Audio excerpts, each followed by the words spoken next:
Here we go. Full So panel today. We are busy today. We got a lot of people in here. full panel, and I'm so happy. Thank you everybody for showing up here today. Yeah. Coming in the sound check and sound all that good stuff. Let's just go to work. Okay.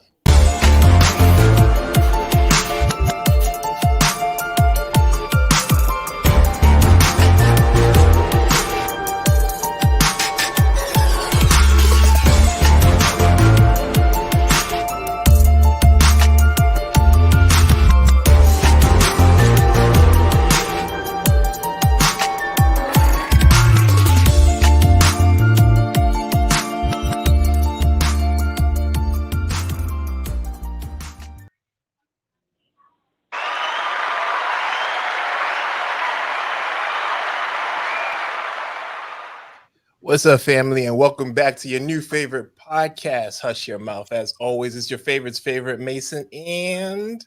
You already know it's your girl Kori Deez, aka Lemon Squeeze, aka the wholesome hoe, aka the vessel, aka a whole lot of AKAs in this mother for you. I was trying to get you to get through all the AKAs before the gunshot. You was on it. Every week you get better and better. Killed it. Every week. So y'all already know we got some fresh faces once again here on Hush Your Mouth. We want to say thank you to our live panel. Y'all already know we just go into our mental health check-in. We appreciate our audience for joining in. While you guys come in, we want to just tell y'all how we feeling today, what we're looking forward to for the weekend. So I'm going to ask Chanel first. How's your mental health? What are you looking forward to this weekend? How you feeling? Well, my mental health this week was a little all over the place. I was in the house with these children because some fevers were spiked up, and but they all good, no COVID, no flu, just like a little it was like a sinus infection or something. But anywho, I'm doing a lot better. They're doing better, so I'm doing better. And yeah, I'm looking forward to a sick-free weekend. Ain't nobody gonna be sick this weekend. Ain't no fevers, no ibuprofen, just chilling. Maybe a drink for me. It's 2 drinks because you had a whole week. Okay. Mm-hmm. All right. Well, I'm happy that everybody's better, and we're looking forward to a more positive weekend, and our spirits are still high, even though we had 6 children at home. Yeah. All right. Thank you for that. Thank you for sharing. Denise, how you feeling? I am, you know what, Chanel, similar, no sick kids, but it's been a little off this week. So right now, I feel like today is one of those days where I'm starting to kind of get it together. So that's where I'm at. This weekend, I am looking forward to no work, no responsibilities. We appreciate our audience. That is definitely dope. Who's that? Oh, I don't know who that is. That's dope. I love the weekends when I could just be carefree and just don't have nothing to do. When you don't got nothing to look forward to, sometimes that's a good thing. Yeah. So we need to take those breaks. So thank you for sharing that as well. John, the Phoenix, welcome to Hush Your Mouth. How you feeling? How's your mental health? What you looking forward to this weekend? Well, my mental health is impeccable. That's what I do. I work up, you know what I mean, to kick my ass so nobody else won't have to. So all is well my way. I wish you all the same. Thank you for that. That one was short and sweet. Who is Say? How you feeling, my brother? Yo. What's the big old deal? I'm feeling blessed. I can't seem to keep these AirPods in my ears. These don't really work out for me. But other than that, I'm blessed. I'm happy to finally be on the show. It's good to see all of you. Nice to meet y'all. Looking forward to the show. Thanks for asking. Thank you so much for sharing that. I've been trying to get you on here for a minute. You've been a little busy, whatever. Mason, what's popping? What's popping? What's going on? How you doing? I'm good. Today. Me too. It's been a long week. I've had a productive week. Got a few things going on, some good things, exciting things. I did a lot of running around today, random drug tests, all those kind of things. Yeah. You're gonna pass with flying colors. I know. The random drug tests aren't so random sometimes. Let's just say that. So, you just make sure you're or where you need to be. But good week, good weekend coming up. Going to relax. I was going to see a Nets game on Saturday or Sunday, whichever day they were playing, but because COVID hit them, I think the majority of the players aren't playing, so I'm not just going to see Kevin Durant on one ankle. But yeah. Oh wow. Yeah. But they winning though. No, they got some good rookies. They doing well. We'll talk more about sports in a minute. You know, I want to ask this question. So wait, the team got COVID? So there's like 4 or 5 key players that got COVID. So James Harden is one that you'll know. You know James Harden. Remember James Harden? Yes, James Harden. All right, James Harden, the beard. So he's out, and then there's a few other key players that are out, like Griffin and then some others. So they won't be playing. But COVID protocol. But not Kyrie Irving though. So. Kyrie Irving hasn't played all year. But we're not gonna get into it. How you doing? How's your week going? What you got planned? What's going on with you? This weekend, I think I'm planning to chill. I'm kind of like trying to detox. Even though I'm drinking here today, I don't really want to drink this weekend. I'm trying to like pull back a little bit as the new year approaches. I'm not really big on the New Year's resolutions or anything like that, but I just want to start being more healthy. So I don't know if I'm gonna come on and hush him up with a bottle of water ever. What happened to 75 hard? We was gonna do 75 days straight. We didn't start yet. When we agree to start, then we'll do that. All right, next month. Yeah, next month we can start fresh. I'll be ready for you. But other than that, I'm really good. The kids are well. Life is good. God is grand. So that's all a blessing. But thank you guys for sharing your mental health check-in with us and everyone else. So let's just jump straight into this topic. I sent out this topic about what happened to Black love. We always see stuff about like goals and all of this other stuff. So a question that I'm going to throw out there first, I think it's important for us to, make sure we tune in on this is what is Black love to you first? Well, I'll say for me, I say black love is just, Black love is Black love. It's a man and woman, a woman and woman, man and man, however you love, whoever you love.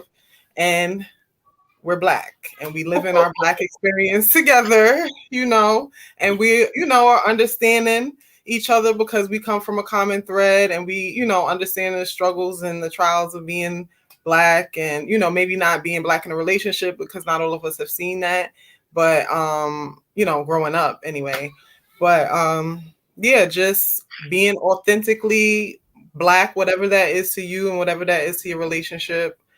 I think we got a lot of cliche things floating around about Black love, but in essence, it's just, raising your family to be strong, to be together, and to love one another, however that looks for your family. Okay. I like that. Denise, you start laughing immediately. What is Black love to you? Listen, I'm all about the Black love. So I think for me, it starts with the love of self as a Black person. And then when you have that love and appreciation for all of it, I mean, like all of it, the ugly parts, the beautiful parts and all, you know what? I'm going to rephrase that because I really don't think that the ugly parts are even ugly. I think that when we come to a place where we appreciate the uniqueness in our struggle and we are able to see it for what it is and start to remove the criticisms, then we go ahead and connect with another person because we see that light, and no matter what stage in their life they're at, we can celebrate and uplift, right? We can just come together in this beautiful union of love and respect for our Blackness. That's Black love. Like that's beautiful. Sorry. Sorry, we had a lot of bars in there. That was good. That was absolutely great. Fellas.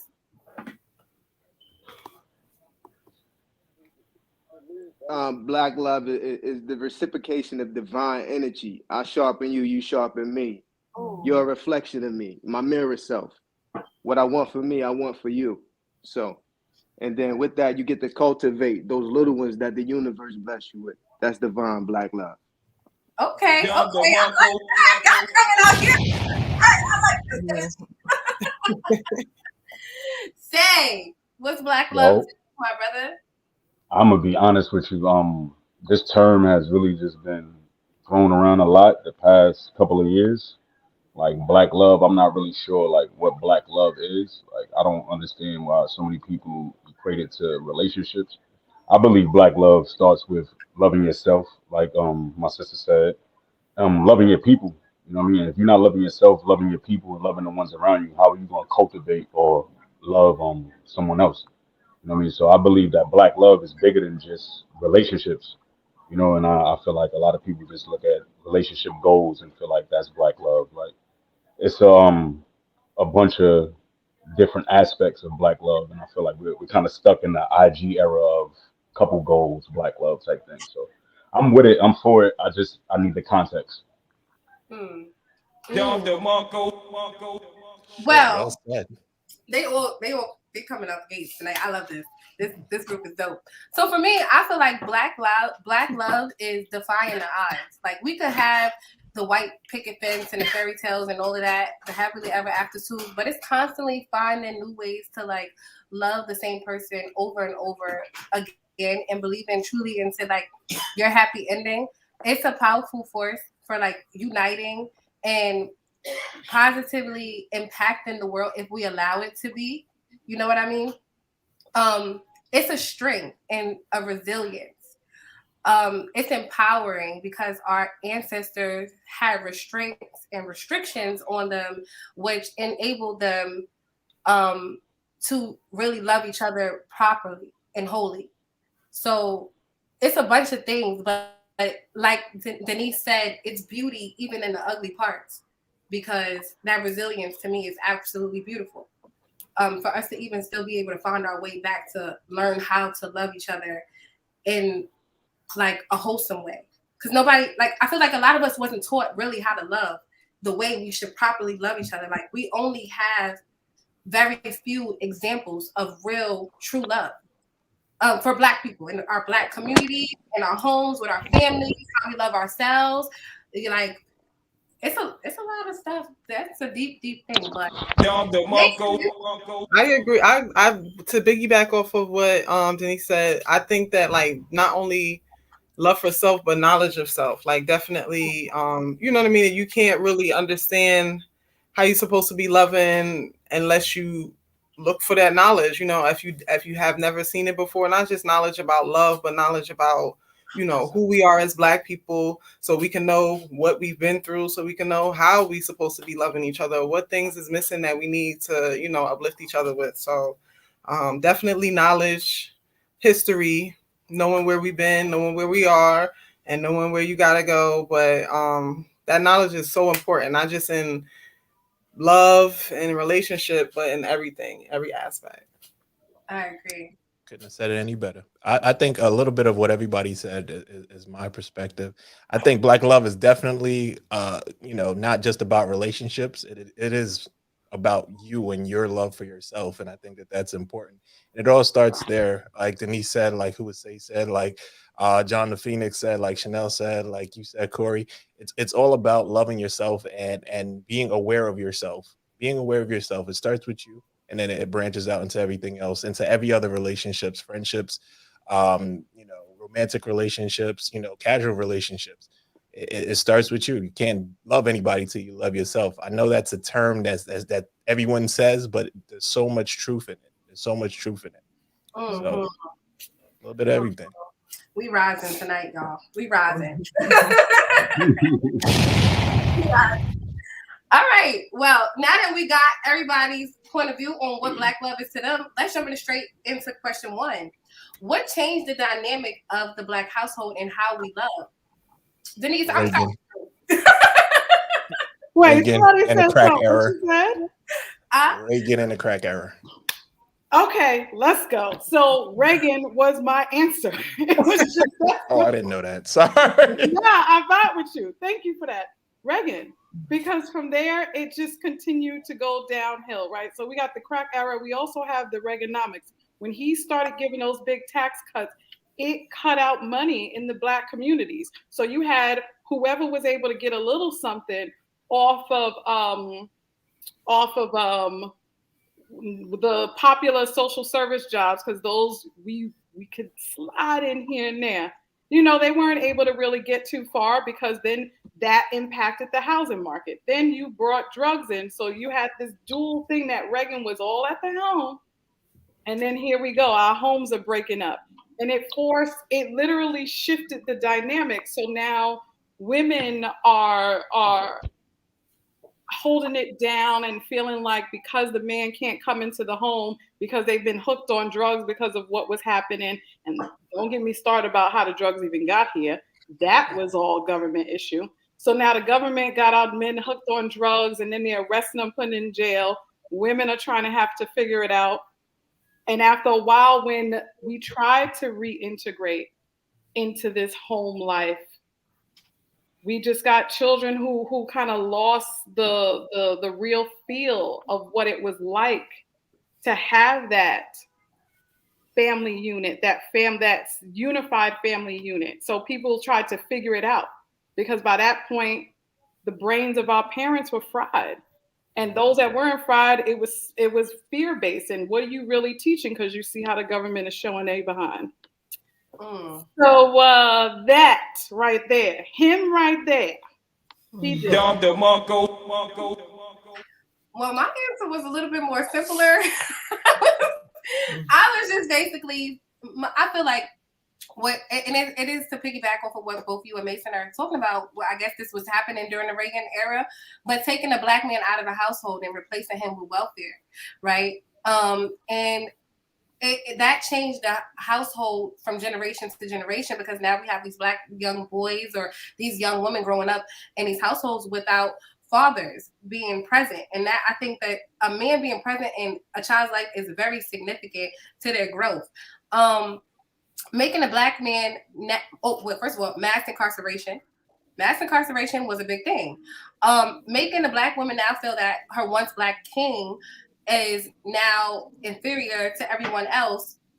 He's no longer her king, so she's not going to respect him as such. She now feels like she holds a higher value in herself than the man. And then not even just that, just a society that is kind of like part-time. Like they feel like it's easier to walk away. Like it's easier to walk away than to fight through traumas and your dilemmas or whatever the case is. It kind of became like systematic in a sense, but I don't like to really blame the system for everything. I think that men were not shown how to love after a while. And that is a very significant problem in the black household. We don't teach our young men that it's okay to cry or it's okay to feel. It's, you know what I mean? So that cuts off his emotional attachments to his lady, his family, and all of those other things. Those are my opinions, though. I mean, it still traces back to Reagan. I hear you. I hear you, though. All of my I wasn't there. You don't have to blame him, I will. Say, Ayers. Yo. What's up, y'all? Honestly, I definitely agree about the Reagan era and Reaganomics, but that was almost 30 plus years ago. Like I'll agree totally that played a big part, but it's a whole different beast and monster going on now within like social media and influence, and social media is kind of like the new Reagan era. Like you got men and women falling in love with visions and pictures that they see, like of black love. Like for most people on Instagram, we didn't hear too much like black love as far as like relationships or having like people miss it. Like we heard about the Reagan era, and now we're in the era to where we're grown. Like the people that came up in the Reagan era and everything like that, or were directly influenced by the Reagan era. I grew up with both my parents in the house. Not saying that it was perfect, but both my parents were in the house. But all of us that came from the 80s on up, we felt the Reagan era. Like these kids now, like under us, they don't even know what the Reagan era is. Mm-hmm. Like they got a whole different era of alcoholism, drug addiction, insecurities. Like they got a whole new different spiel, like to the whole like the mental illnesses that they deal with. So it's a lot going on. Like it's a lot going on aside from just the Reaganomics that we knew from our 30 plus years being here. On top of the Reaganomics, it's a lot of different things in the new generation that are going on that are clouding and kind of like messing the households up, if that made sense. Such as No. what exactly? Like what? I mean, it makes sense. I just want you to get a little bit more, like a little deep into that. Oh, like I feel for me when you hear people say now you hear people say black love is kind of like related to a celebrity.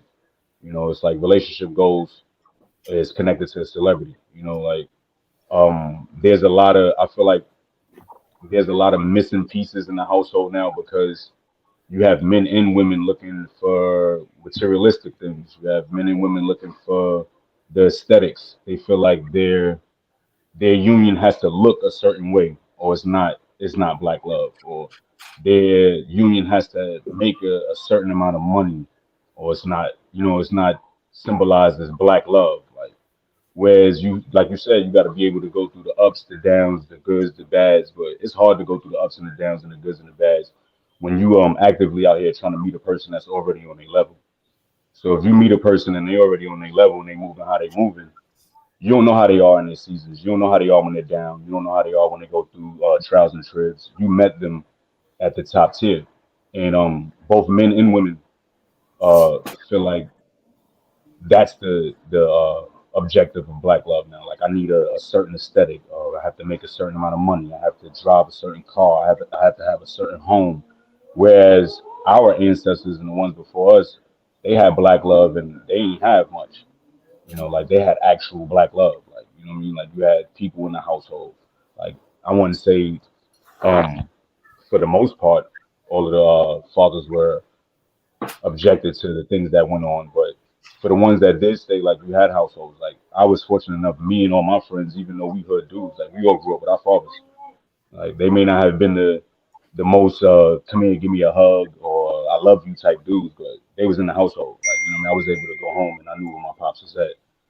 So for me, I look at it now as it's just perception. Like people looking at perception now of black love, and it's not the black love that we came up on, the Claire Huxtable and Heathcliff Huxtable type of love. Like they looking at fucking oh we were past 7 minutes, right? They Yeah. looking at Moneybag Yo and Ari. They looking at ASAP Rocky and Rihanna, which is all good. Like you know what I mean? That's cool. You know what I mean? But you got to understand you can't.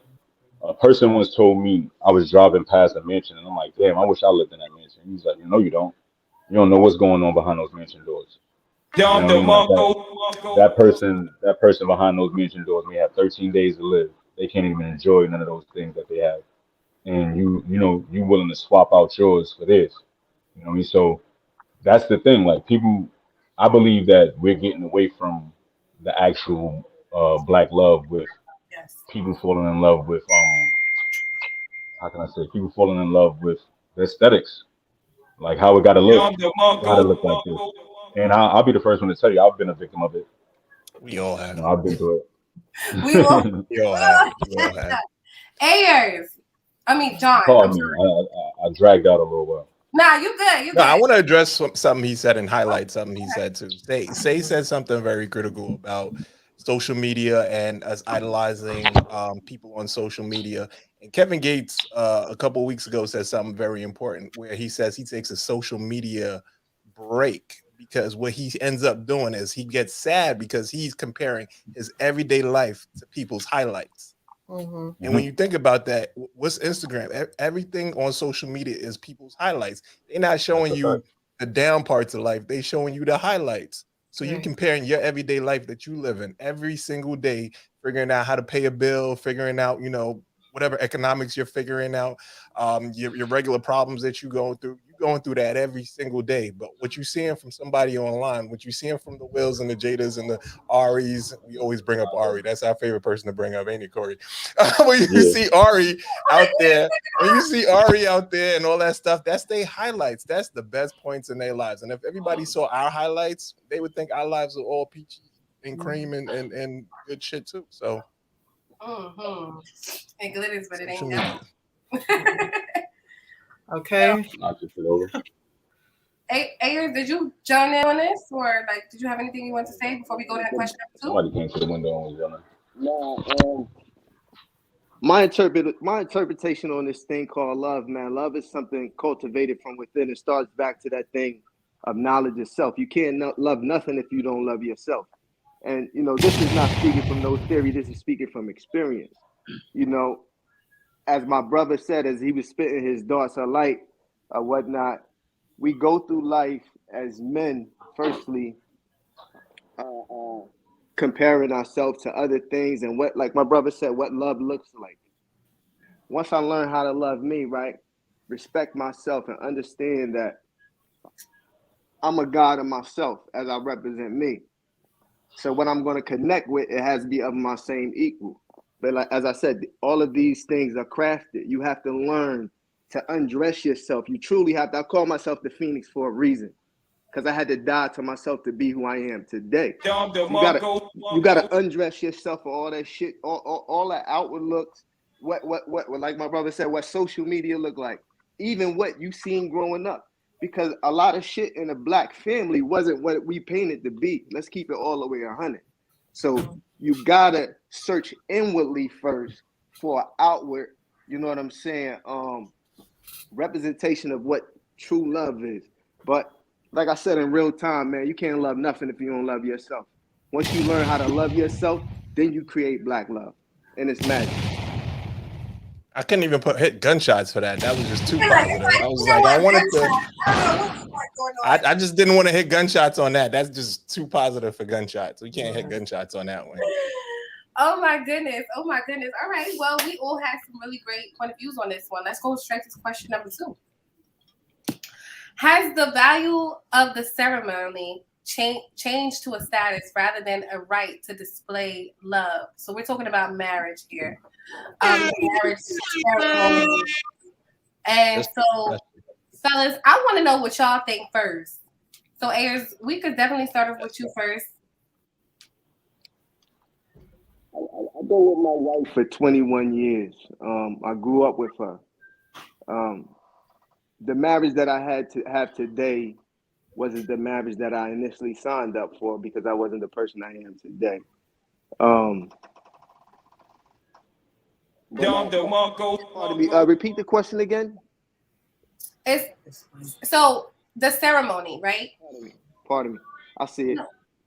So I would say for them, it's almost like a cliche thing, doing it for me, because it was the thing to do. That's what they tell you. You're supposed to work, get married, raise kids, and die. That's the ultimate goal. So very tragic. Very. You got to keep this thing all the way 100 though. Real talk. So then versus these lenses now, as far as marriage go, for me, what marriage is it's a creation. I look at marriage and I look at my life as though it's a canvas.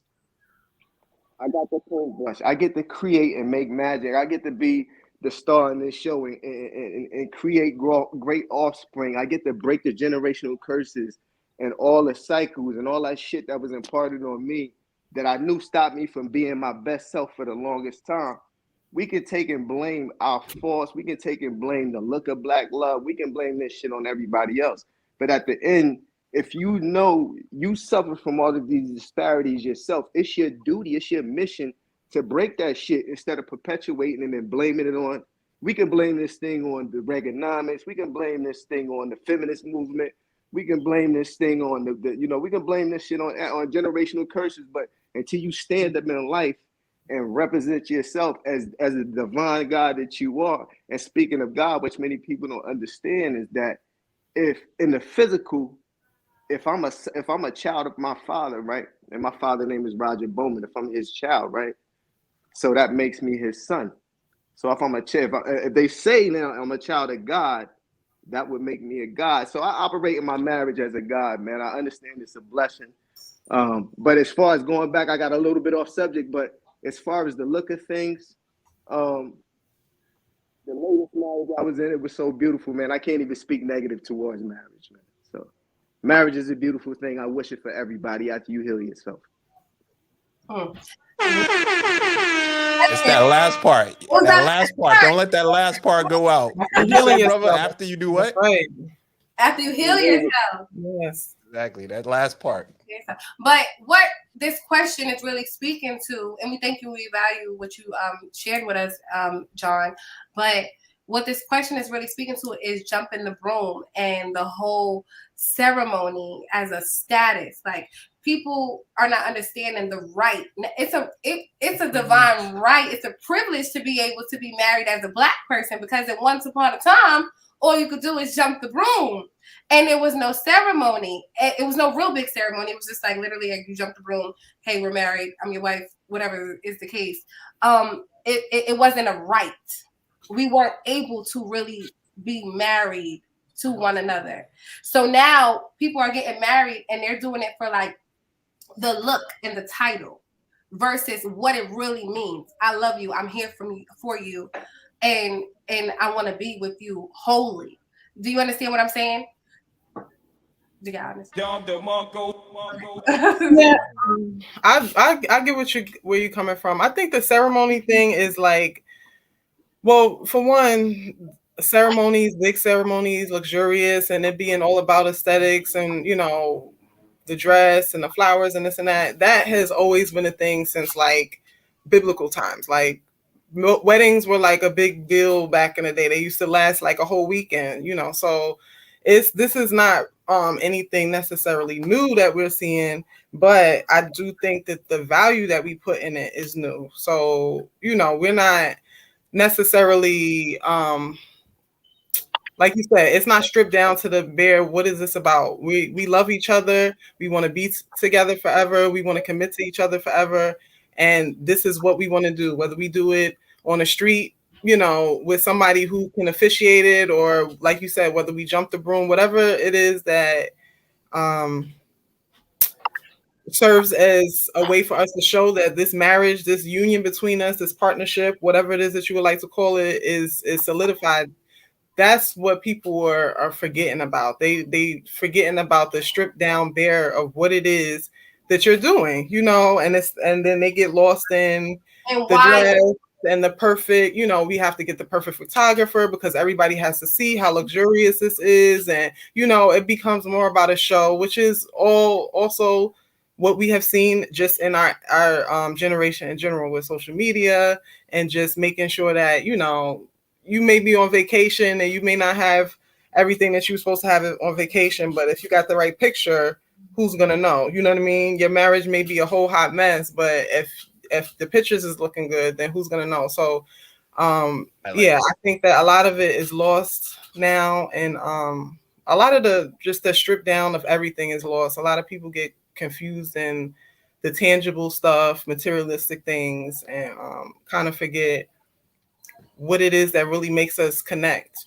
as human beings. So I absolutely agree, because I always think about this question automatically took me to a place where it was like, okay, look at these people who got these really like expensive 17 karat rings and this $3 million wedding, and then like you're not together today. Like Kanye's out here begging for his wife back. I don't know. Like it's just crazy to me. So I this question, I'm really interested to know what everybody has to share here. So Denise, how do you feel about this, the ceremony and the status? And yeah, so when I look at this question, the ceremony, I think about it and I'm like, the ceremony is a show, right?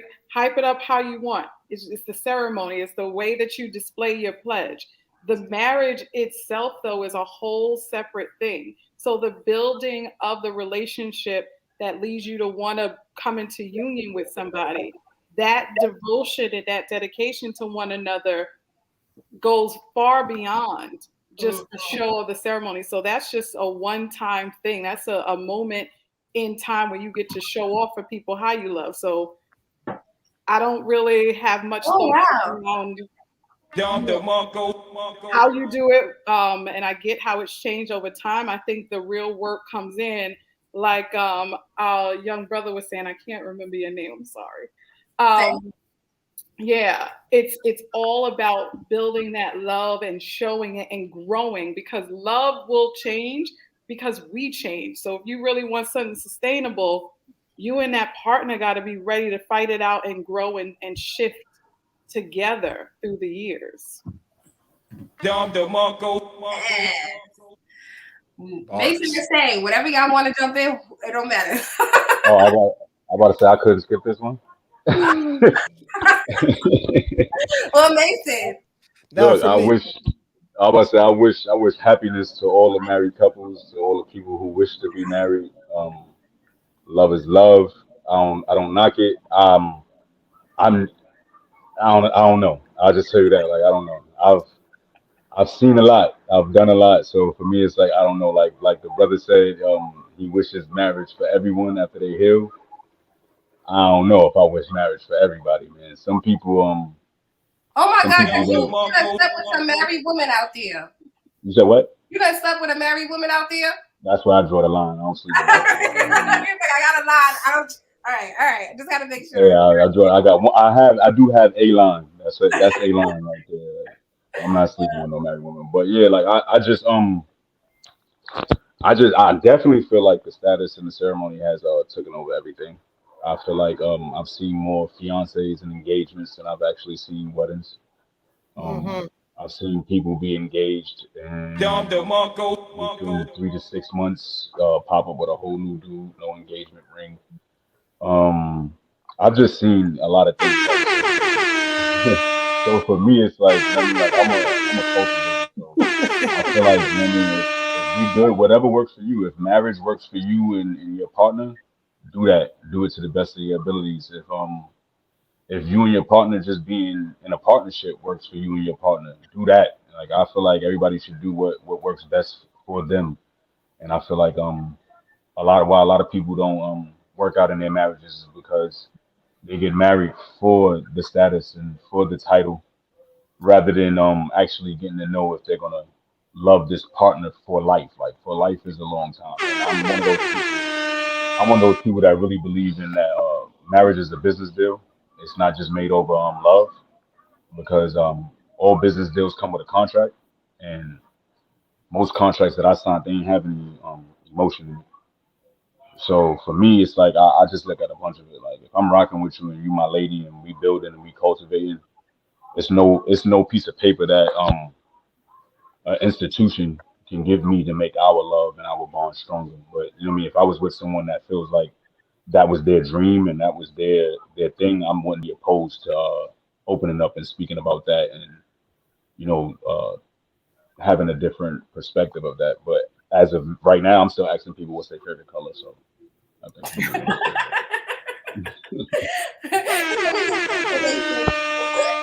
What's your favorite color? You like flowers?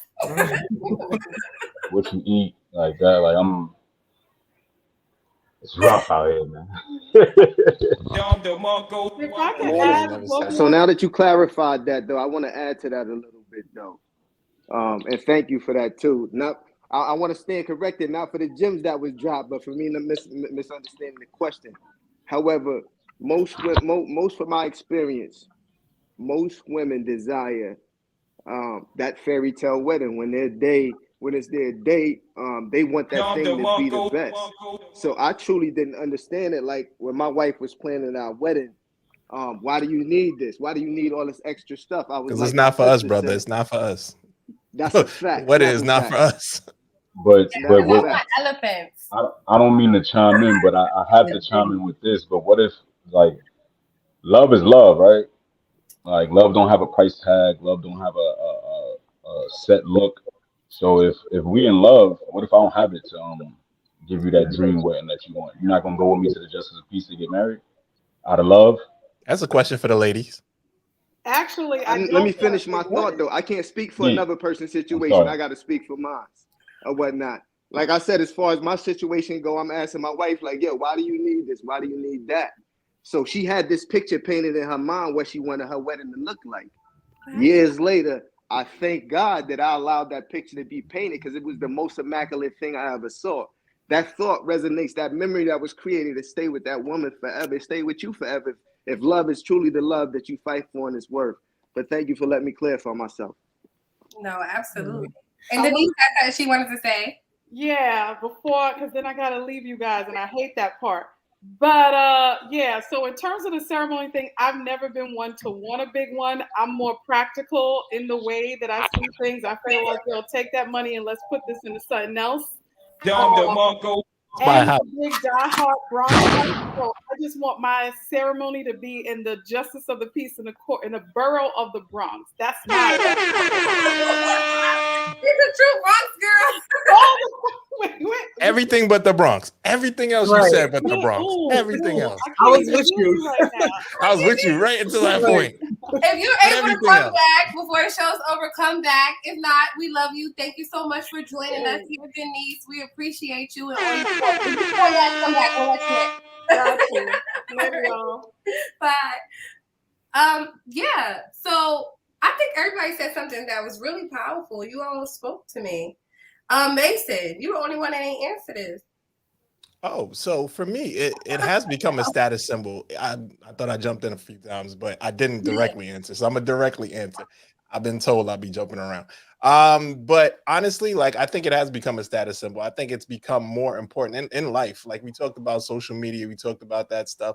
I think it's more important now for people to see that you're getting married, for people to see that you're engaged, for people to see that you're about to make these major decisions.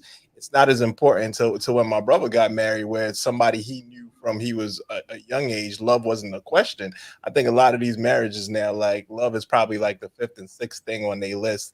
After, does he have enough money? Does he, is he in the right social circles or whatever is on your list? I don't think love is top 5 for most women right now, and that's a sad thing. So it has become more of a status than it has become a display of love, which was the original intent. Like Kori said, like marriages was such a big thing in the Black community that even though they were in slavery and they were enslaved, they were still getting married. So that's how important it was to us as a culture, as a community, before all these laws and stuff like that, because it was that important for us to get married. And they took it serious. Like people was coming back from, like they would be running to freedom, and they was coming back to get their wives. It was coming back to get their wives. Mm-hmm. So I think that's dope. Like they understood the significance in the union. I'm not going to be free without you. Look at Harriet Tubman. She came back for her husband. He had a whole nother wife. I don't know. I'm just saying. I heard the story.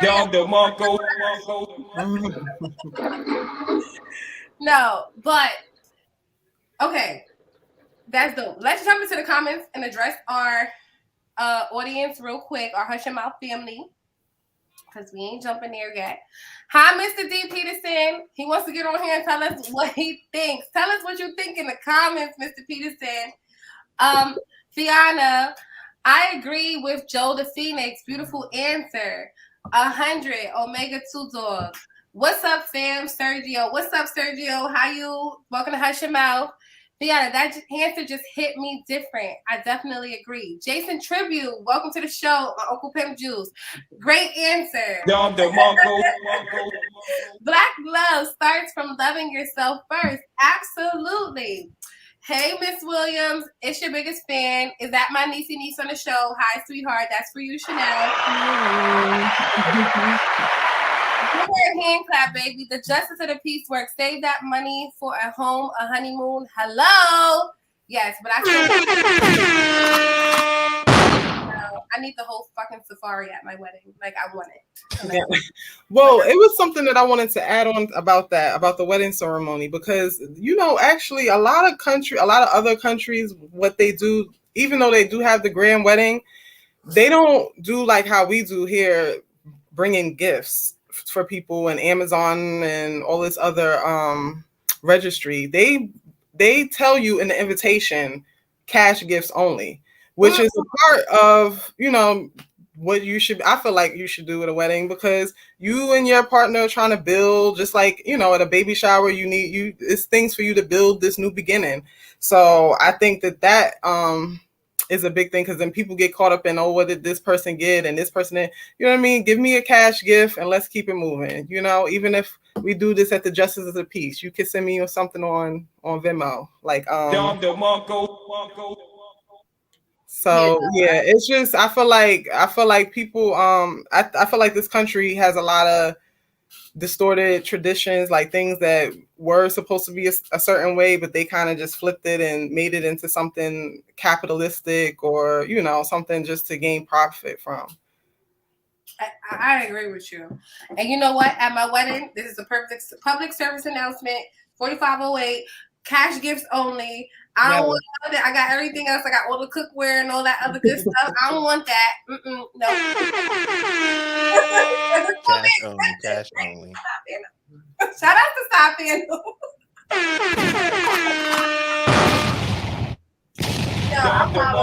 All right. Question number 3.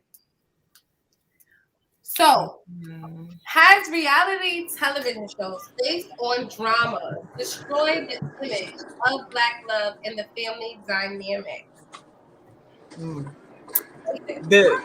I don't think it's destroyed the image. I believe that it has added to more stereotypes of Black people and how we operate and the things that we do and we don't do. I don't know if I can't say that it's destroyed it yet, but I know that it has caused a lot of issues for, I feel like the younger generation just believe so much of what they see, whether it's on TV, whether it's reality, you know, and I feel like our parents thought that about us with like rap music and, you know, all these other things.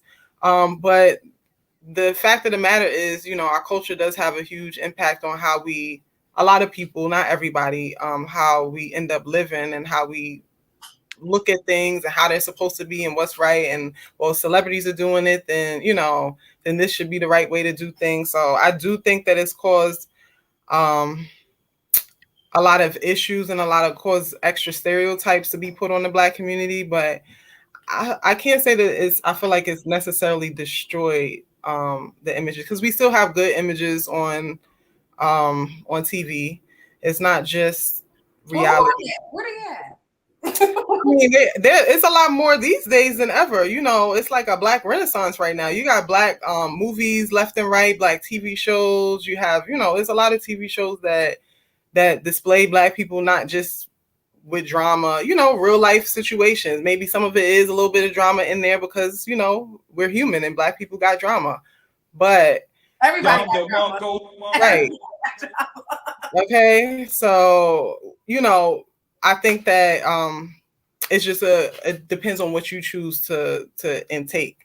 Because I know I used to be like reality TV junkie, and I stopped like years ago, like maybe I want to say like 8 years ago. I just was like, I'm not watching this crap. It's not doing anything for me. I'm getting all caught up in there. I'm talking to people like these people I know. And I'm like, this is crazy. I feel like I'm going to roll up on one of them. Like, hold on, girl, how you do that? That was, you know, I'm getting too invested. And it's not anything positive to get invested in, you know? So I'm going to have a conversation with my girlfriends about something that I'm watching on TV. Let it be something that's, you know, educating or uplifting or expanding my knowledge, or, you know, just a good conversation piece to further my growth. And it's junk TV. If you just want to sit and chill and you don't want to think, watch the junk TV. But, you know. And you know what, sis? I want to agree with you on that. In a sense, as far as like stop watching like ratchet TV, being engrossed in that, because that energy is real and it's very transferable, like even through television. So like you taking that energy, like imagine waking up in the morning, watching Black Ink Crew, watching Sky throw a bottle at somebody, or watching like Love and Hip Hop, and now you taking that drama home to your person, and you like, because I seen it. No, right. So, but my answer to this question was, I do think that it can kind of change the family dynamic, because I don't watch TV because of the only thing that was on TV at one point in time was reality TV to me, for us adults. So I stopped watching TV. I've never really been a TV person, but that was something I tuned into. And I feel like there's no real positive role models. Everybody wants to see you shucking and jiving. They want to see the drama. So when I talked about this question with Side Panel and my Uncle Pimp Juice, and he was like, well, I was like, well, look at Yandy and Mendici. They're a positive couple, but Yandy's an executive producer and on the show, right? And so she gets to narrate how her character and her situation plays out on the show. So really, she's watching the drama around everybody else. And I love Andy, but I'm just saying what it is. It is what it is. Sis. Yeah. So That's a Mendeece's. I ain't doing that type of time. no, we're not shouting him out because he said he wouldn't even go to jail for her or her ride or die. He said he didn't know. What that man said was, I don't know. That's so he was being honest. He said, I don't know. I don't know when she wrote it out for you. That sounds crazy. Right. But you don't know what you're going to do until you're in a certain situation. Give that man some credit for being honest. And you're married to her and you think that you wouldn't? Like, really? He said, I don't know. He didn't say no. He said, I don't know. But I feel like when media does have a positive role model to affect the Black household in the Black community, it kind of like doesn't get as much shine. It doesn't. It's the tabloids and the media. They like the drama. So I feel like the television show based on drama can only affect your household and your family dynamic if you allow it, though. That's really my opinion. My kids don't watch no reality TV. And you know what? Once I realized that I might have been taking that drama home to my spouse, I was like, you know what? But you need to kill yourself, because why does this affect you this way? So thank you for that, John. But I'm definitely interested to hear what you got to say about this. I would say, I mean, ain't no need to regurgitate everything that was said. You sisters is definitely on it, but just just to add a little bit of insight to it. I definitely feel this contributing factor. And back to the whole energy piece, man. Everything you ingest, you become. What you allow to penetrate your frequency, penetrate your universe, become the music you see. I mean, the music you listen to, the shit that you watch. So I really don't. If it's not motivational, if it's not nothing to build my temple, I don't even invite it into my universe. Real talk. So. Wow.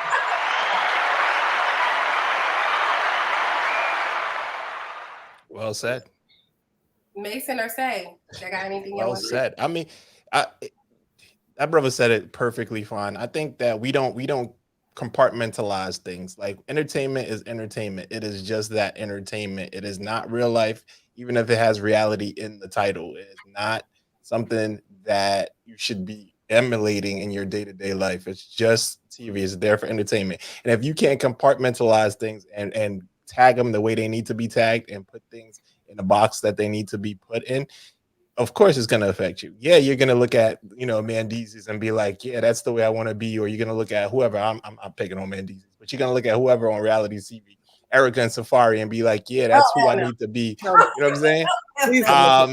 Shout out to my man Safari. But we try to emulate those things, and that's not meant for you to emulate. It's meant to be entertaining. It's meant to be drama. It's meant to be something that you look at and you be like, oh, that's crazy. And then you turn the TV off and you live your life the way it's supposed to be lived. Right. I mean, that's the real easy thing to do, but that's not reality of sometimes a lot of people. But I get it. Well, I think that would be the same argument that we would have had back in, well, not us, but maybe the generation before us, when the rap era was coming up and all of the stuff that they were talking about, when it really started to get real, gutta in the 90s, and when they was really talking about some real shit in there. And a lot of parents was like, this is going to corrupt our youth, which some people do think still that it has, but I feel like it does. We have to not ignore that it does have an impact. No matter which way you slice it, whether that doesn't mean that every kid is going to go out to be a gangster, or every woman is going to go out and try to find a basketball husband, or whatever it is, but it does impact how we start to think gradually. You know what I mean? It's a foundation that's rocky, and we just adding on all this other nonsense to it. So it's something to be mindful of. Just like Phoenix has said, you have to be careful what you're ingesting. You have to be mindful. You have to be mindful, because just as easily as, you could be like, all right, well, this rapper, he talking about all of this stuff. You know what? I think I'm going to go out and I'm going to go get me some bricks. So I'm going to find out how I could, get on the corner. Whatever it is that you feel like is not really you, and you start trying to adapt to somebody else's reality, then that's when you have to kind of take a second and check yourself, because just because it's somebody else's reality don't mean it is yours, and don't mean it's something that you need to try either. Everybody's relationship, everybody's friendship is not yours. So, even if it's with the same person, I can have a friendship with one person and another person have a friendship with that same person, and it's not going to work the same. So we got to keep that in mind for all things. Like you said, compartmentalizing things and kind of just knowing where to put this and what serves us best. Bars. OD. Say, you got anything to say to this?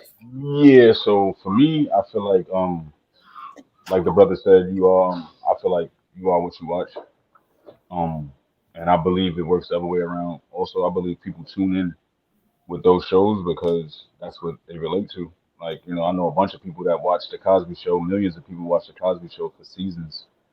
I don't know a lot of lawyers and doctors and Wow, that's a things like very that. wow. So you know what I mean. I feel like people choose who it is or what path they wanna take. It's not always on TV or reality TV. Like we watched I believe we watched the Cosby Show and looked at it as entertainment more than we watched reality TV and looked at it as entertainment because That's it true. was force fed to us as reality TV. So we thought it was real, when in all reality, this shit was scripted. Like, people were putting together things like we knew that Claire Huxtable wasn't a lawyer. We knew that Bill Cosby wasn't a doctor. We just knew that we can get lost in that show and disappear from what it was that we was going through. So I feel like everybody's responsible for what it is that they consume. And I feel like watching Love and Hip Hop, I watch it for a different reason. I watch Love and Hip Hop and try to like break down how this scene could have been better, how they could have had this artist with his wife or this artist with his wife, and they could have actually made that brand bigger than what it is. If they could have had actual love in hip hop, like so that I really watch it with from that aspect. Like I know a lot of those people personally on both Black Ink and Love and Hip Hop, so it's a lot of shit that I see on TV, and I know personally like this shit is not true. Like they're making up a scene for this show. It's So like entertainment. the brother said, I take it as entertainment. Like it's entertainment. I watch it for certain things. I watch it to see what not to do.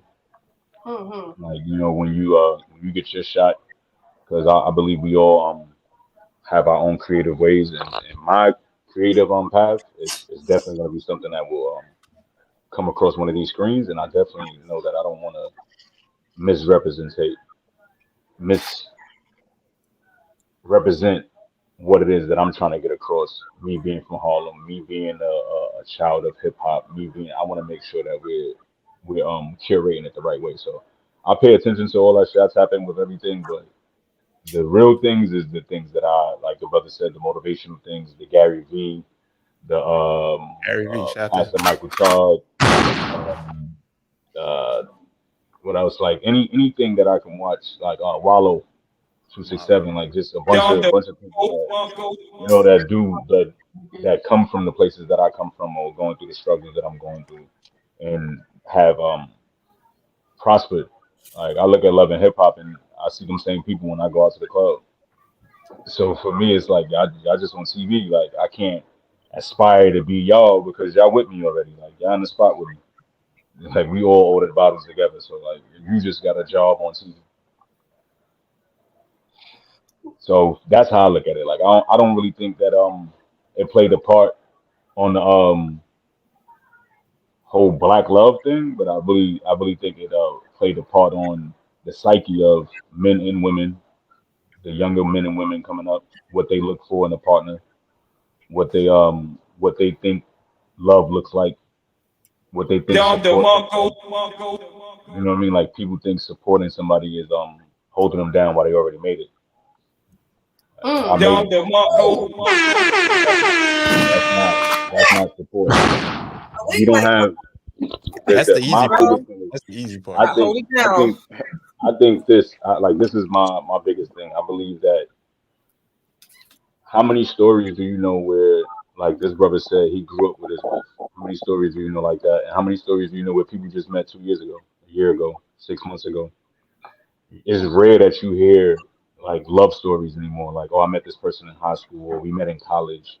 Like, we don't have that too much of that dynamic. Like, we meet at bars, we meet on the street, we meet in shopping areas. People meeting on Get in the Instagram strip now, clubs, if it makes sense. meeting in strip clubs, we meeting on There's some nice Instagram women in now. there. Very It's orientated. nice women everywhere, bro. Like it's nice women everywhere. I'm not even gonna lie to you. Like, you know what I mean? Like it's Gotta nice women weed through. You everywhere. gotta weed through some of the other I'm a ones. look, man. I'm an incredible guy, and I'm right on the corner in the hood in the danger zone. Like I'm the actual rose in the concrete. So when I tell women like you gotta come see me, like I'm in the hood. You gotta come to the hood. Like and if you're not gonna love this part of me, and you're not gonna appreciate my tribe and my people that I'm around, that I'm curating with, then it ain't no glitz and glamour. Like we can't get to none of that. Like if you can't be here with me. Mm. Love me in the And I struggle. think that's why I've been single all this time. That's crazy, man. No, say, you just got single yesterday. All right. Let's jump. Are we on the comments now or no? Now, question 4, and then after that. Oh, okay. What results are prevalent by taking the black man out of the household? So we're going to address this because it's a 2-part question. But I think it's important. I mean, I'm going to just read it out, but it's important to address it in 2 parts. Does the absence of black fathers result breed aggressive people that lack traditional standards? So I'm just going to say, for me, I feel like, and this is actually a scientific fact. I don't got no cards today, y'all, but I'm just gonna spit on the top of the dome about stuff that I read upon. Yeah, Mason, bake that face. Be scared. The All right. cards. The cards. You gotta watch out. When she has the card shuffling, you know you're about to get all I don't got in no a good cards. way though. In a good way. In a good way. That means she did her research. That means she has points. That means she has bullet points and numbers. Cards are dangerous. But today I don't. I'm just because this is something I'm passionate about for real. So I didn't grow up with a black man in my household outside of my brother, and my uncle and my grandfather. But they weren't in my home. Those were out. Well, they were outside of my home, right? So I find myself to be a very aggressive woman. I think that has something to do with it, the lack of a male presence. But it also, when I did the research, it does. The taking the black man out the household has such a significance that we can't even really see, because so many of us say you were lucky to grow up around people and to grow up with the father. And that's crazy for me to even say that, because we all were born because we had a dad, but you was lucky to have him in your house. I don't know how many other people. Oh, Chanel, you also grew up with your dad though. So Yeah, that's crazy. I also left my house at 17. Huh? I also left my house at 17 years old. So what are you saying? I mean, like I said, it's my pops is definitely there, stern, like cemented. But you know, it's you look for the the embrace. You look for the like. I spent a lot of time trying to impress my pops. Like I spent a lot of time trying to get like a reaction, trying to get like the "I'm proud of you" type thing. Like I spent a lot of time doing that, and I feel like my pops generation, like they didn't come from reassurance. They didn't come from pats on the back. They came from nigga. That's what the fuck you supposed to do. Right. So like you know what I mean? Like I definitely grew up in a house with my pops and shit like that. But yeah, me and my pops butted heads a lot. You know, we both two aggressive dudes. You know, we stern. I was 6'1", 6'2" since I was 15 years old. So but he definitely Out to the toe, bro. he definitely was there, solid, cemented. But you know, it was things that I was looking for, as far as like you know, that pat on the back, that yo, I'm proud of you, and shit, I had to go out and do some things to make him proud of me. So I can honestly say now, in my 30s, it was the first time I heard my pop say like, yo, I'm proud of you. But you Like got seeing there. what I'm doing now. But you Huh? got there. But you got there. For sure. You gotta work it. That's why I said it's not perfect. In the house, out the house, I know dudes that came up with their pops and no mothers. Like I know dudes that ain't have, you know what I mean, like either parents, you know what I mean, like that are like scholars. I know Ivy League students from my projects. Like so it's definitely your circumstances, you know what I mean, but it's like people automatically be like, I know some people that had their father in their house and they be like, man, I wish this nigga leave.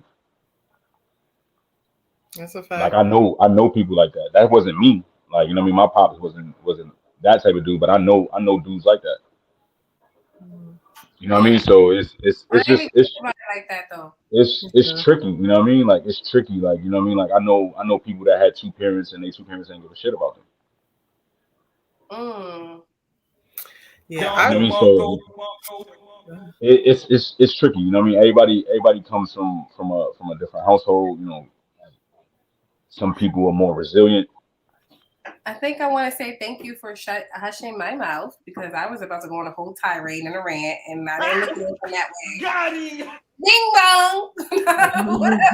Nah, but nah, it's real. Like you deal with because a lot of times it's People like, only yo, think about no, because people only think about the more like surface answers when it comes to this question. Like, oh, well, people that grow up with fathers were outside the household, not thinking that sometimes people are more beneficial when your father's not even in the household. Because sometimes your father's in the household, beating on the dog, or and you now, can like, or you could be there and it's just no connection. like embracing, like it's just nigga, I'm the here, body. like Yeah. type shit, like Hmm. you know what I mean, like Physical form I'm is here. different. Yeah. You know, you see people out here that ain't got that person here. They're like I'm here. Where you know I didn't want for nothing. Like I ate swell every night. Like that's not the thing. But you know you may be looking for something else. You may be looking like yo what's up? Pull up to my game today. Yo Hmm. what's up? Like you know what I mean? Like so it's other like it's other things. It ain't just being present. You know what I mean? Like that's definitely a plus. That's definitely a notch up from not having them present. Like I wouldn't have had it any other way. But yeah, it's definitely things that I have that I feel like I learned. But that's what you're supposed to do. Like when I do have children, like I learn like I know that it's not soft to be like yo I love you. I know that it's not soft to be like yo congratulations you doing your thing. I know that yo you could tear up and you could cry and you could still be the toughest dude in your class. Like you know what I mean? Like I know all of those things now when I didn't know that before. You know what I mean? Like I was one of those kids like that was getting nigga, shut the fuck up, stop crying, nigga. Men don't cry, and it wasn't just my pop. Like the niggas on my block, the homies went like that from young. Like that's what I heard. So for me, I was looking for like calm. Like when I seen Heathcliff, like that's why when I watched the Cosby Show, that was my escape because you seen them involved in everything that they was doing, even though it was acting and you knew it was acting. Like you seen that was out. Like yo, damn, they going to every game. They at every game. They at this. They at that. But then when you get old enough to realize, nigga, they at every game and every this and every that because they acting. They ain't got no jobs. They not doing this shit in real life. You know what I mean, so it's just it's plenty different dynamics with that. It ain't just like I said. I know a dude that was raised by just his mom. His mom was a CEO in the projects, and he had a full scholarship both academically and sports to Brown University. He just graduated, well, not just graduated, but he graduated summa cum laude from Brown University. And that dude is my nephew's father, my oldest nephew's father. Like, and that I seen him every day in the projects. Like, pops around, but not around type shit. Like, we see his pops, like peeling through. So it's tough. Like you know what I mean. That's shit that's gonna be getting peeled back for years. And I ain't Mm. mean tap all the way in like that, but yeah. Nah, thank you for that. Thank you for tapping in. That's really good. Thank you. Yeah. You said you called me? Oh, well, I the results of I think that like kind of to go back to the first question about like how has the dynamic of household changed, like it kind of relates to this question as well.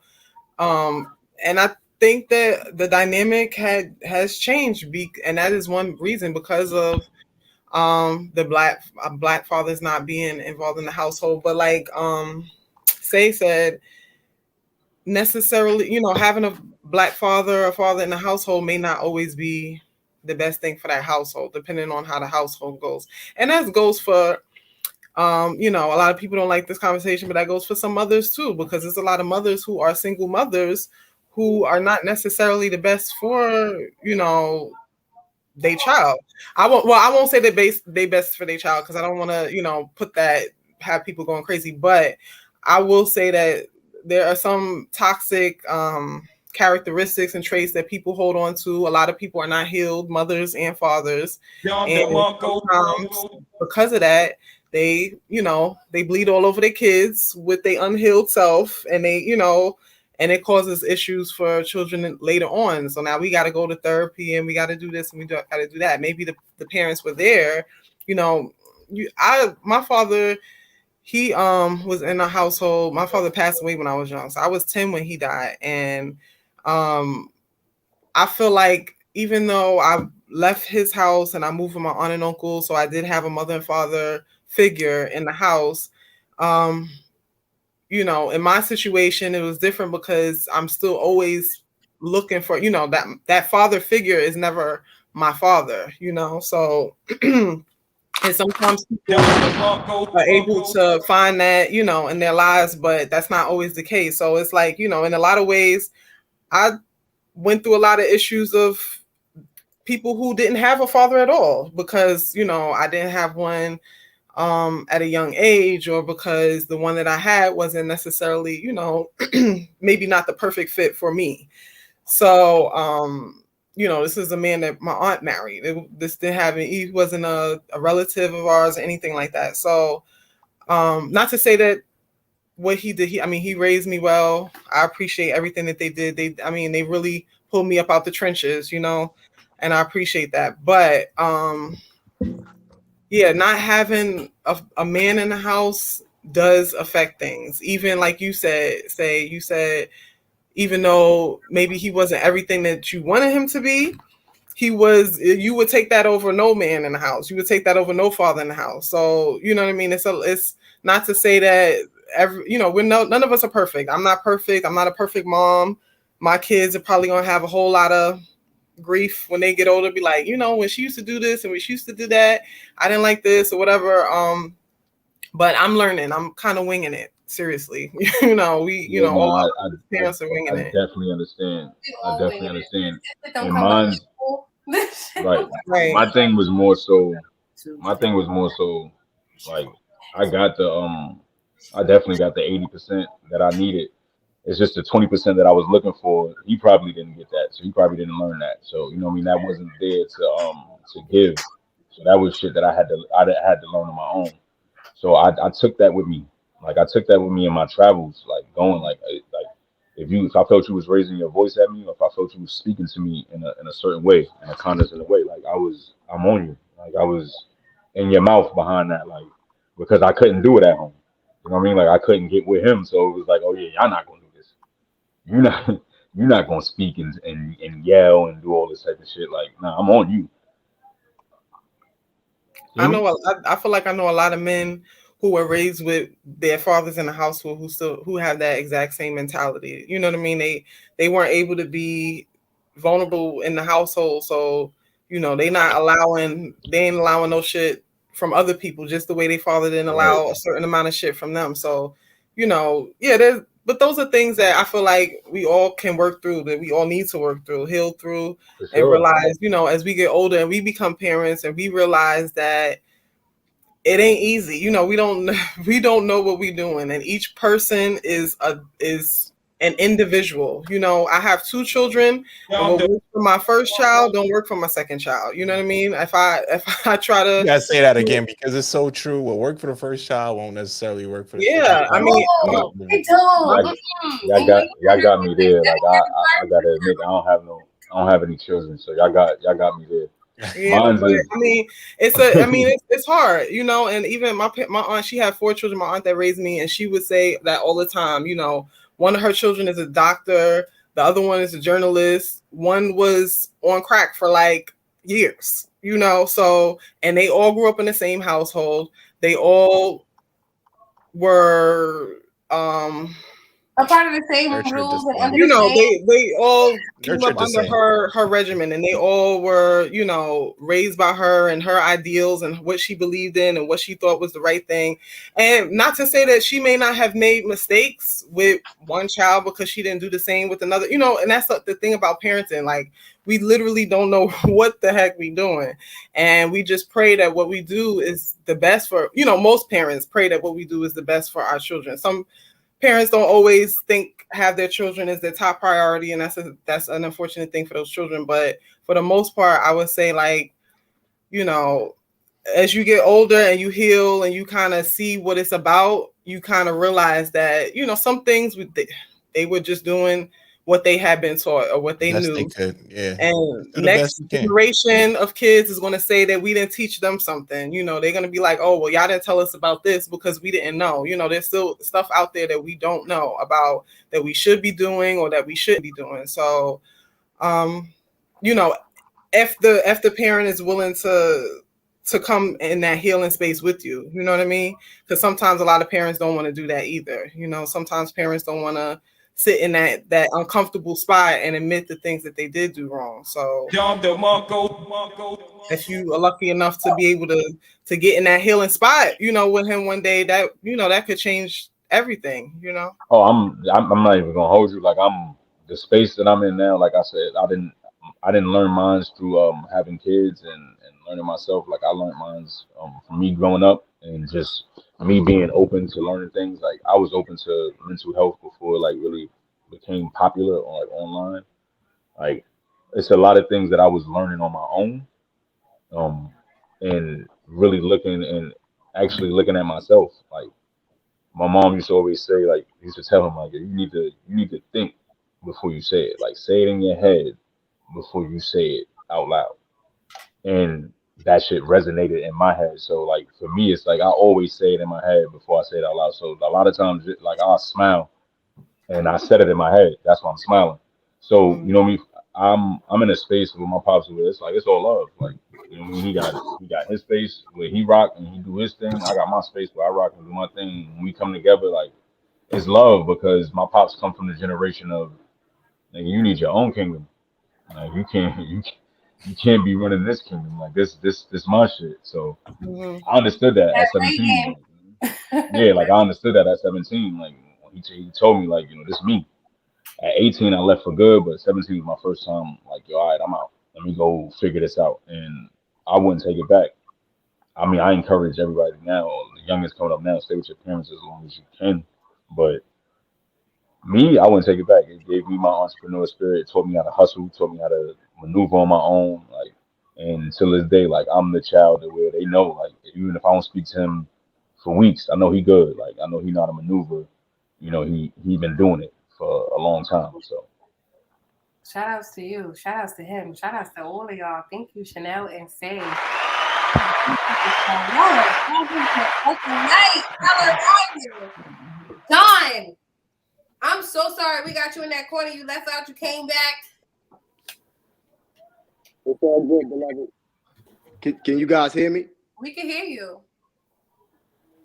This is truly a layered question, man. You can look at it from many different angles. I mean, you can look at it through your metaphysical lens. You can look at it through your logical lens. You can look at it through a surface piece. I mean, I'm an educator, a student at life, first and foremost, of 41 years, and an educator of 15 years. So I truly study myself over the course of my life. I truly study, you know, those that I serve.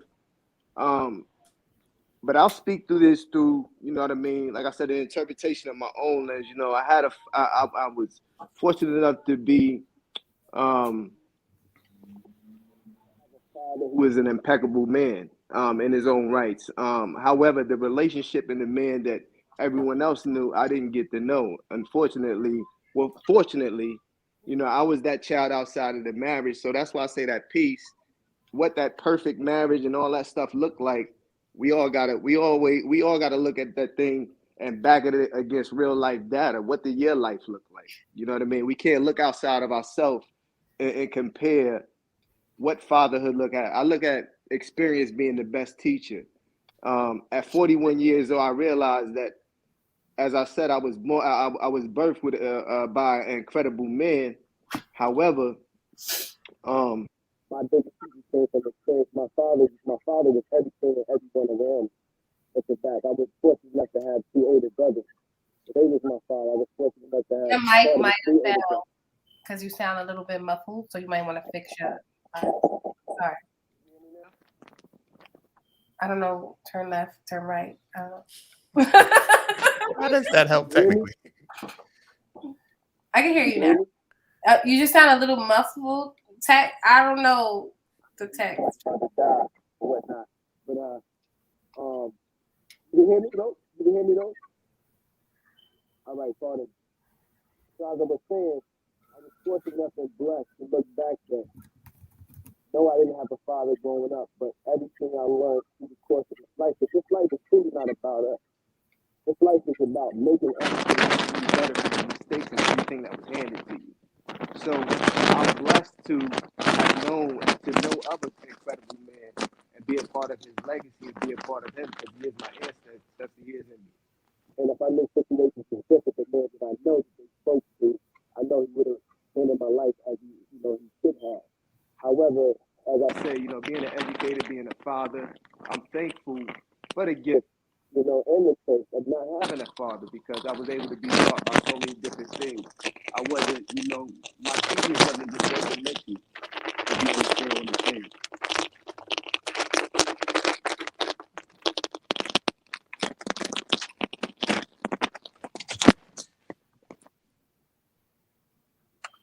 Not sure what's going on with his mic. Sounded like someone was eating a little bit.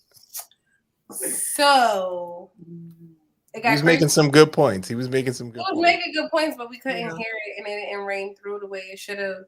And I'm sorry for that because I don't really know what happened. And my only advice was to turn left and to turn right. So, oh man, I'm mad we didn't get that because he was saying some good things about life not being ours and the journey, and he was saying some good stuff. He had some heat with him. It wouldn't be hush him out without a technical difficulty here and there. It's not the Breakfast Club, but all right, you guys can hear me now. They have technical difficulties too. Okay, look, don't be trying to downplay. Don't be trying to downplay Hush Your Mouth. Okay, the Breakfast. All right, this better than Breakfast. Part of the journey. It's a part of the journey. Right. We can hear you now, John. So you say y'all missed that? Yes, there we go. You sound better now too. Whatever you're doing, stay right there. Closer and everything, just stay right there. Don't move. Don't turn left and don't turn right. Just talk. Nah, but as I was saying, I was fortunate enough to be fathered by an incredible man. However, I wasn't raised by that man. Through things that I hear, he was an impeccable brother. Financially, I was taken care of, but I didn't have the teachings and the direction as most society says you should have from a man. As I said, I'm an educator by rights of myself for 41 years. I'm an educator by my job that I do. I'm an educator by some of the work I do with the individuals that I service. So I realized that for me, my what some may say is a curse has been a gift for me through my experience of having to learn how to be a father. I was able to back up real time data in real time against what a man should look like, what a household should look like, from my own mistakes and the mistakes and the wins of others. So guess what? Today I get to craft and create all of those things as a child that I wish I could be as a father. I get to be to my child. I get to, execute what it looks like for a man, a husband, to treat his wife in her divine rights. I get to show my daughter what it's look like to be able to be greeted each morning as she arrives, with respect and dignity, because these lessons that we teach and we get to, show those that watch us and mimic everything we do is a big responsibility. So I'm grateful for who birthed me, but I'm also grateful for the experience of not having a man in the home. Should I say a steady man? But however, through those experiences, I did have to, suffer some travesties from, being super aggressive, not knowing how to balance my emotions and things I should have been taught that you would think you would have been taught earlier on. I missed that mark early, but like I said, I was supposed to. I'm grateful for it, but thank you for listening. You rising. Thank you for repeating that. In the corner, niggas are repeating it. He sits in the corner, he's quiet, he just waits. He just like a lion and pounces. I don't know. Cat. All right. So family comments. Let's jump into our comments real quick because we have not addressed you for a minute and we are about to. Uncle Pimp Juice, I'm not. First of all, I need to take a picture of this on the screen. He needs to. I'm going to 125. All right. I'm not getting regifted. I'm not. I want elephants in the safari. And I said what I said. And I want cash gifts like my sister over here said that they do in the Indian culture. All right. Thank you, Niecy Nelly, for clearing that up. Money, DeMarco, yes, this is true, but the brother is always getting it done. Very true. Positive and educational is key. Reality TV and social media can ruin a lot of good things. Preach. Iman and Tiana Taylor show is a great example. Definitely agree. Not in my time when rap started out. It was about positivity and love and the family dynamic. And getting an education for sure was at the top. Reality TV shows showed me what not to do. Are tons of black, I guess you're saying there are tons of black families that had both parents and they were educated professionals. The answer to question number 4 is yes. It was at that what you're supposed to do thing. I guess like not crying and being a man and holding it down and so on and so forth. There's no handbook to being a parent. Nobody on this earth can be a parent. We got 2 more questions and we are down to us. So it's fine. What is question number 5? Loving thy neighbor. Why can't we unify for police injustice towards Black people in America, but with the same breath can't repair our own communities? Go ahead, Chanel.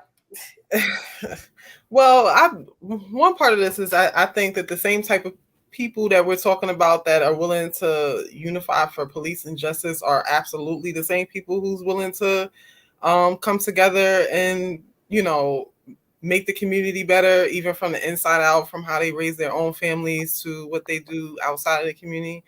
But I think that we live in an era where it's so much, there are so many voices that like when things like this come up, it feels like only people care about injustice and people don't care about other things.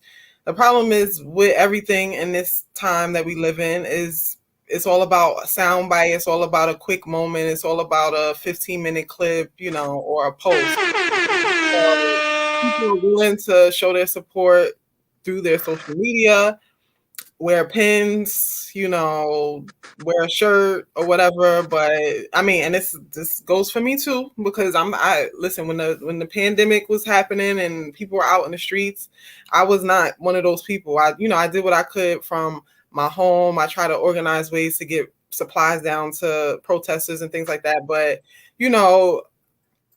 we really haven't figured out what works to get what we want. That's the first thing. So a lot of people are out here, saying that, well, protesting works and we need to do this and we need to get out on the street and we need to boycott. And there's a lot of solutions that people are throwing out there, but we really haven't figured out that's what we need, which I can't imagine that.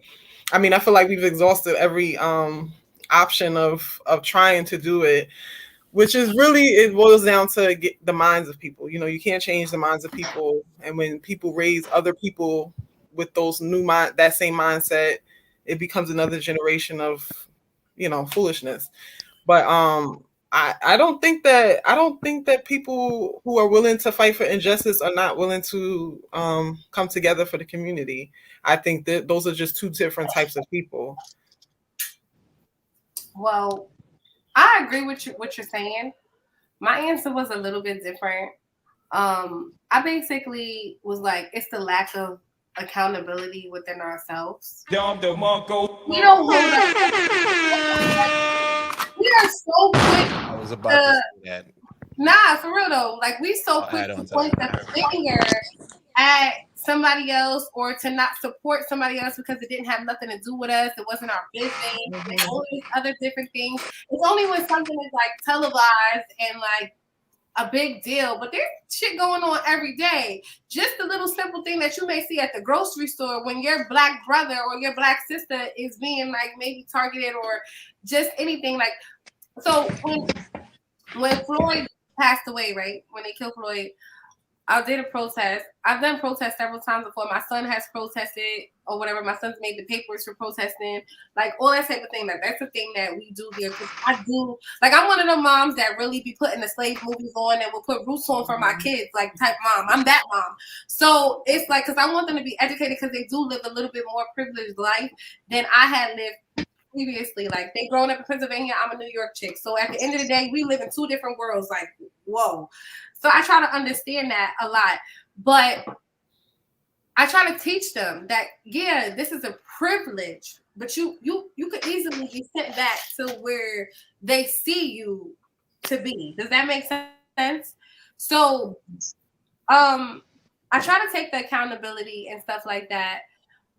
What it was a big thing. Like I remember when we protested for Floyd, they were in front of the police station, and one of the ladies was speaking out, and she was like, "No, we need to take accountability in our communities." Remember when it was a village to raise a child? My mom used to tell me stories about back in the day where, like, her neighbors could beat her and like they seen her doing something, they could beat her and take her to her parents. And it wouldn't be an issue because I saw your child doing something wrong and I'm going to bring her to you and I'm going to tell you what I did and I'm going to tell you what she did. And it was more appreciated. We live in a time where, like, you can't say nothing to nobody's kids. Parents is cursing the teachers out for even chastising or telling them about their kids. Mm-hmm. Like, we are so much on the defense. Instead of saying, you know what, maybe I didn't teach my kid how to be respectful. Maybe I didn't teach my kid how to, you know, act in public. I don't know. But I think it's the lack of accountability. I think it's the aspect of self-hate amongst our people. A lot of our people, while we are still growing in this direction that we as a culture need to grow to, we still have a lot more growing to do. There are still so many of us that hate ourselves. You know what I mean? And we need to change. And they don't even know it. And they don't know that they're even hating ourselves. Like, let me tell you something. Even when we wearing like these weaves and stuff, you know, sometimes I be like, damn, I'm European as fuck today. But I really want to be black. Do not attack the lashes, people. Do not attack the lashes, people. Listen, I'm just telling you. I'm telling you for real. It's like, but this is what's deemed sometimes, most of the time, as beautiful. It would be real hard as fuck for me to come on here with a face beat and an afro. Like, I don't know. I should have came on here because we're talking about black love. We're supposed to love ourselves. Well, you know, I usually got my afro, but I love you in your afro. I love you in your afro. I love my afro too. Like, you know what I mean? But and then it's also the aspect of short-term gratification amongst our people. And that's really what it boils down to. We want the justice now, because George Floyd died yesterday, and we want the answers now. No, that's only appeasing us for a small moment in time, because what happens the next time? In the next time. Let's try to minimize the amount of times these type of things are happening and occurring within our community. Let's speak out or hush our mouth. Ooh, that was good. I know I did good with that one. But for real though, but what y'all got to say, my brothers?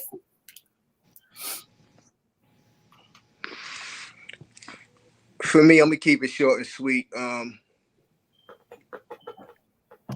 Because I involve myself in something that relates to the question as such, and I'm very passionate about something that truly fucked me up and I had to heal from, because I dove head first in trying to save people that didn't want to save themselves. So the realest thing goes back to accountability, whatnot. Before, the elders used to say it all the time, before you can sweep in front of somebody else's door, you got to sweep in front of your own. So we can't we can easily point the fingers outside of ourselves and say, this is wrong because of all kind of systemic oppression and all kind of shit. But reality, at the end of the day, it all goes back to us. We can blame and point fingers until we hold our children accountable, until we hold ourselves accountable to all the bullshit that goes on in our community. So I'm gonna let that go. So I'm gonna say I'm gonna keep it really short and simple, and I'm gonna take it from one of Corey's favorite basketball players, Kobe, and say finish the job. I think we don't finish the job, and it's really that simple. If you look at other communities as examples, when they go through strife and they go through issues, they finish the job. Whether it's reparations, whether it's new laws, we tend not to finish the job. We can look at the Asian community, the like, what was that, a year ago, when Asian hate was going on, and that was a whole thing. And you know what they did? They finished the job. There's been laws, there's been things passed, there's been things to address it. We tend not to finish the job. We tend to dissect, not even dissect, we just tend to digest little wins and think that that's finishing the job. Kobe said it, finish the job. Is the job done yet? No. We got to finish the job. So we tend not to finish the job. That's the difference. That's the accountability piece that Kori just mentioned. Finish the fucking job, guys. Let's not protest once. I remember I said I was gonna be out here every day protesting, and I'm a person that did it myself too. I was like, I'm gonna be out here every day. I'm gonna be in the front of this police station. Girl, boy, what? 2 weeks happened, and I was like, I'm tired. Finish the job.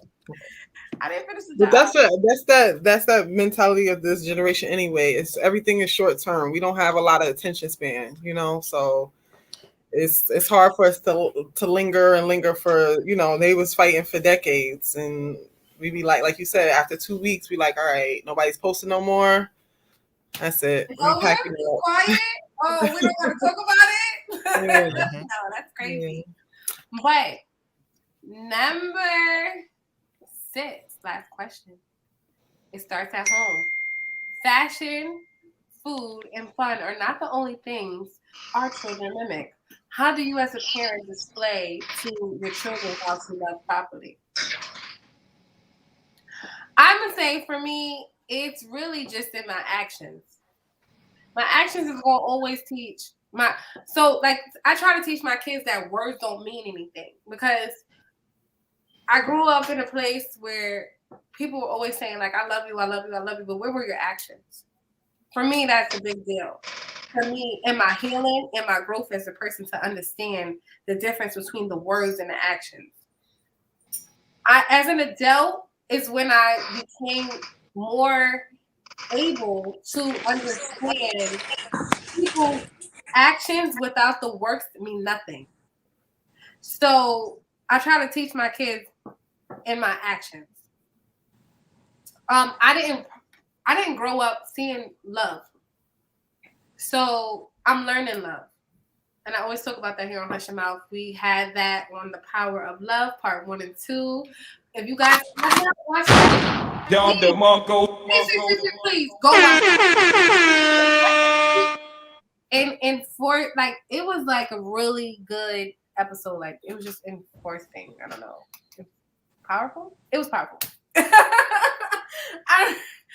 But it showed me that I have a lot more work to do as a person. Even when I thought I was healed, I realized that I wasn't, because it was still things that I was lacking, things that I had never known.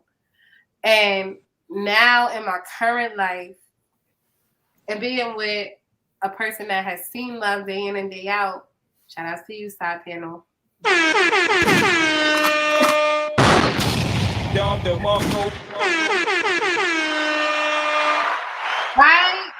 I have the ability to now learn love on a different level and learn it in a new way every day. So that's all I got for that. And I try to display that to my children. Yeah, I've kind of piggyback off to that. I try to just show them through my actions, through how I treat them, through how I allow other people to treat me in their presence, things like that. Just, it's like you said, it's not just a word, love is definitely an action, and so you have to show them what it is, and like you said, we all kind of learning well, not all of us, but a lot of us are learning how to do it properly. So, we may make a couple mistakes in front of them, but as long as you're really trying to do what's right, I feel like, they'll get the message, and then they'll learn things on their own, in their own ways. They're going to have to go through their own trials and tribulations to really figure it out too, just like we did. So, and you know what's real powerful about that is that even though I might not have seen love growing up and I'm experiencing it now in a later age, it goes back to the first question where I said that people are part-time. No, I got a full-time person. Like, that's like, oh no, bitch, you want to run away, you want to leave because that's easy, right? But no, bitch, we here to stay. Like, that's just what's happening. Like, there's no, this is for real. Like, that's what real love is. Real love don't run away from you. And when it looks bad, when things are ugly. And I think that we as a Black community, that's really the message that we're trying to get across here today. Mason Ayers.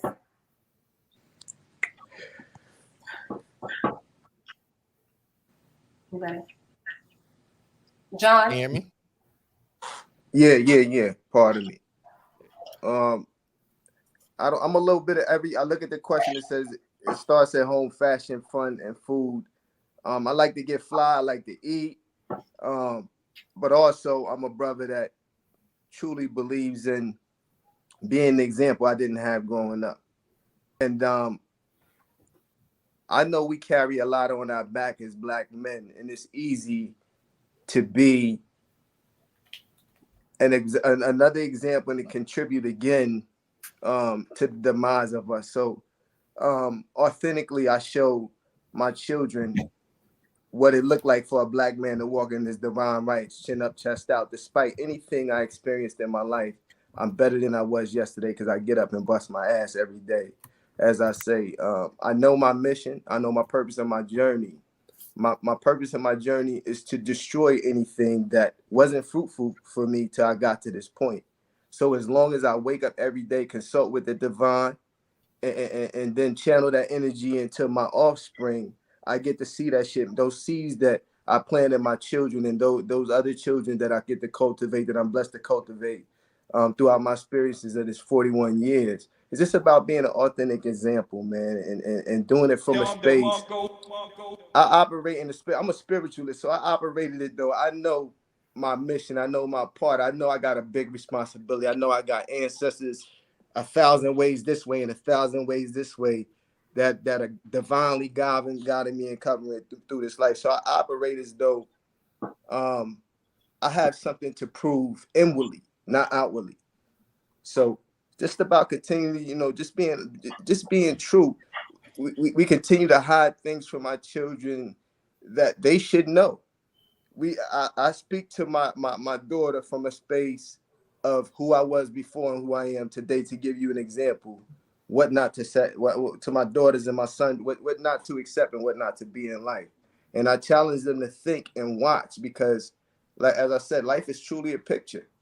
Look back over the course of your life. And if you back your life up against nothing else but what you experienced throughout your existence, all the answers is there. So I'm rocking with my ancestors. They got my back. I'm raising my seeds, my offspring. Anybody that come in contact with them, I'm imparting love and light. So. Oh, that was a good one. So I want to say thank you, guys. This was an amazing conversation and very enlightening and informative. I hope that we have helped somebody clear up some things that they may have been thinking in their heart, their souls, and their minds, or feeling in their souls and their hearts and thinking in their minds. Yeah, that's what I meant to say. So I want to say thank you, guys, and break the generational curse. Yes, sugar. Let's put that the last comment on the screen. I want to say thank you guys for joining us here on Hush Your Mouth today. Y'all already know you can find us every Tuesday and Thursday here on YouTube and Facebook. YouTube, Hush Your Mouth Entertainment. 8:15, we go live. We're here. We always have some new fresh faces. We always have some popping ass topics. Y'all know y'all can find me at lemon_squeeze with the 3 as the E at the end on Instagram. Mason, where can they find you? As always, you can find me here every Tuesday and Thursday. Yes, we start off logging on at 8 and we go live at 8:15. Also, don't forget to follow us at hushyourmouth_ENT on Instagram. Follow me, myself, at YNVS_. It's Mason on Instagram. And yeah, shoot us some comments. Let us know what you like, what you don't like, what we could do better. Yeah. They can also listen to us on Spotify, Apple Music, Anchor, all of those good platforms, DSPs, DPSs, whatever it's called. Find us there. Chanel. Digital streaming platforms. Chanel, where can they find you at? They can find you at all, they don't have to. Instagram, Nels, NELLZ 159. That's my Instagram. You can find me there. Any businesses we promoting? If you're in the New York area, where can they find you? Nels. I do, but I don't know if I could promote it. Okay, well, don't. On YouTube. All right. So, John, where can they find you at? Peace, fam. You guys can catch me at I Am The Phoenix on Instagram, The Phoenix on Facebook. Warrior Mode Lifestyle is my Facebook business page. I'm a life coach. You can catch me. They can catch me everywhere, man. I'm outside with it, man. Okay, thank you so much. Peace, love, and light to the family. Thank you for having me. Thank you so much. And until next time, speak out or hush your fucking mouth. We out.